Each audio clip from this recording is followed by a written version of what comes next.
You see, the jury is still out, right? The jury is still out. So for that, I'll be slow. The jury is still out because remember that she has supporters, right? And also me, even a certain part of me too, earlier on when this matter came on, I'd advocated that in the next constitution, and Eeiish Prempe, chairman of the Constitution Review Committee, has also put it out that we won't have that blanket in-camera proceedings anymore. This she's rendered, that's how come she can get a bit of more leverage than the ordinary lawyer or any other person for that matter. So the reasons are not sufficient for what she's done because the law is very clear. You read from Frankie J. Chum, all the Supreme Court decisions, like we don't have to be mentioning the name, let's just go on with the main arguments. All the Supreme Court decisions are clear that for these proceedings, we shouldn't come out and discuss their merits. And that even after petitions and evidence have leaked, it is still no excuse to continue. It is still no excuse to continue the debate. So stop. That's why I mentioned that Chief Justice Tokonu may be free. I may get into trouble if I waded in too much. But has she done herself any good in addressing the press this week and putting out this detail? Has it helped the case for her in the court of public opinion in any way? You see, the jury is still out, right? The jury is still out.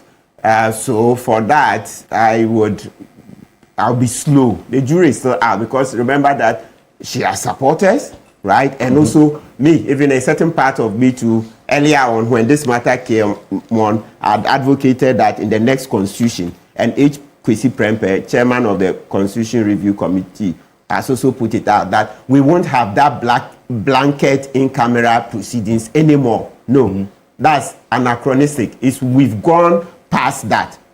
Even the Western world, look at US and Co, where they came to learn civilization from us. In the US, it's done in Congress. It's open. Then they vote on the matter, right? Yes, it's done in Congress. That's open. So the hearing is done. Then they vote openly. Why are we hiding it? We've grown up as a society. I think, yes, we are still evolving. Colonialism truncated our growth, etc. But as for holding this Article 146 proceedings in public, I think we've reached there. And that's how come maybe, as I mentioned, we'll make provisions for resignations to etc. So we blend the two. Because currently you can see that Ghanaians are yearning to know what's going in there. But, sorry, the door is shut, firmly shut on us. That's not good for our democracy. When we make it open, it's also a form of accountability to all Article 146 office holders. Let me say Article 146 office holders because this Article 146 doesn't apply to only the Chief Justice nor the Superior Court Justices. When we say Superior Courts, that's High Court, Court of Appeal, and the Supreme Court.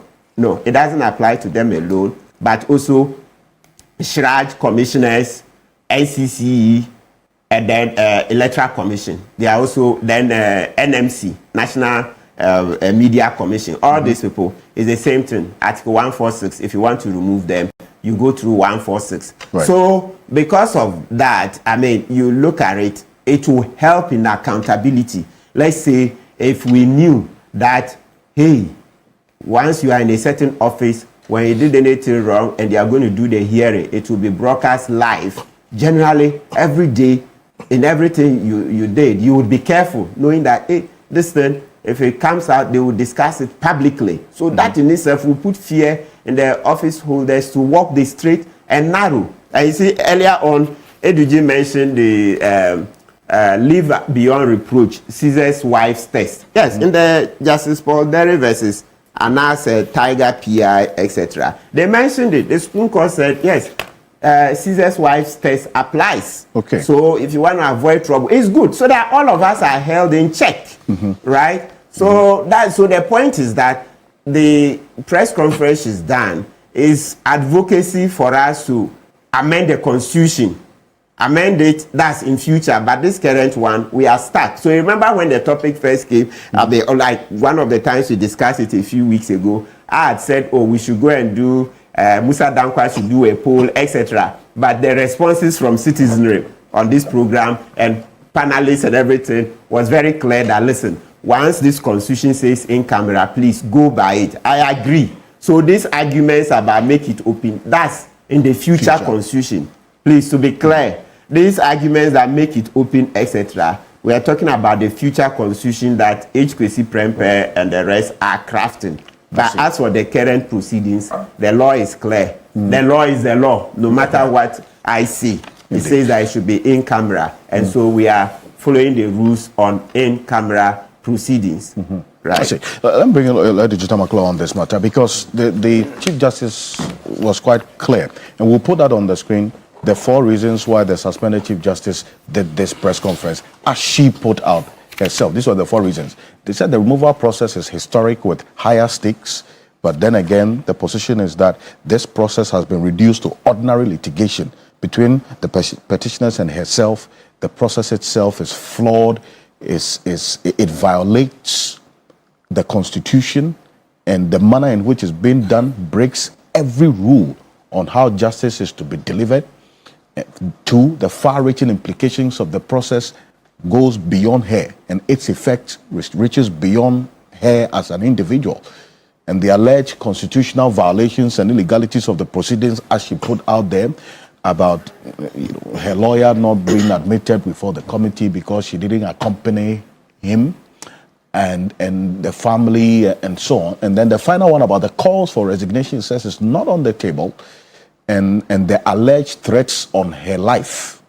She put that there as well, that her resignation will be an admission that this flawed process is acceptable. This entire secrecy of this says it's not meant to pursue an agenda. Has this press conference done any good from where you sit? Okay, so it's quite an interesting issue. First of all, I mean, like any other Ghanaian, you can call the press and speak to them on anything that you feel strongly about. So her right to address the press is not something that you can take away from her. That is within her so to do. But what she's not permitted to do is to use the processes of a press conference to undermine a constitutionally sanctioned process.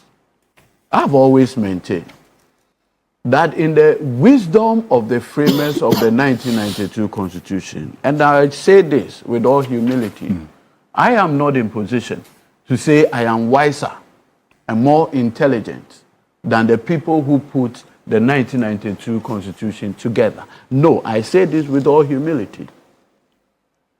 In the wisdom of the framers of the 1992 Constitution, they envisage that the Chief Justice can be removed and proscribe or possibly prescribed the method or the procedure for doing same.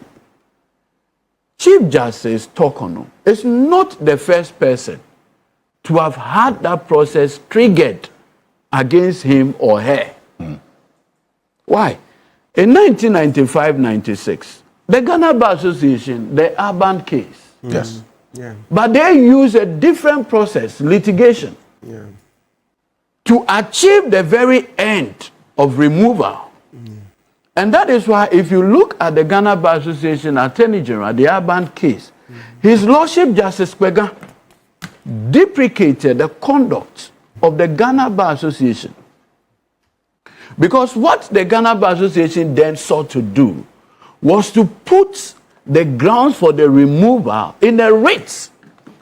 And so as to put the whole matter in public, a clever way of circumventing the secrecy proceedings. His Lordship Justice Ajabin, Justice Kpebu and co. said, look, the Association of Lawyers should know better. And then underscored the constitutional reason for the secrecy of the proceedings. And said that the reason for the secrecy is actually to protect the judiciary itself. Imagine a judge goes through the removal process, televised on the tele, under cross-examination, lawyers can ask all kinds of questions, related, unrelated, even relevant, irrelevant. Say for the judge to say, no, this question, by which time he had asked already. We all do that under clauses. We deliberately will ask a question, knowing that this question is not permissible, but to color the mind of the court. Then the judge will say no, or counsel would have to object. Then the judge will say, question overruled. Ask another question. We do that all the time. So in the wisdom of the framers of the Constitution, they wanted a process that would also ensure that you protect the persons involved. Because it may well be that after the proceeding, the person will not actually be guilty of what you are saying. But everything would have been out there. Everything would have been out there. So I found it extremely, in fact, I want to be charitable by saying that it's untenable. Professor Kpebu says I shouldn't say it's untenable. And that is plain illegality. Why what the Chief Justice did. Why is it plain illegality? Because you see, cleverly, she puts the content of the petition in public and try to excite a public conversation on the merits, which invariably would defeat the constitutional reason for the in-camera hearing. I don't think. Look, I think that she's ably represented by lawyers. My senior, lawyer Ayuku Otu,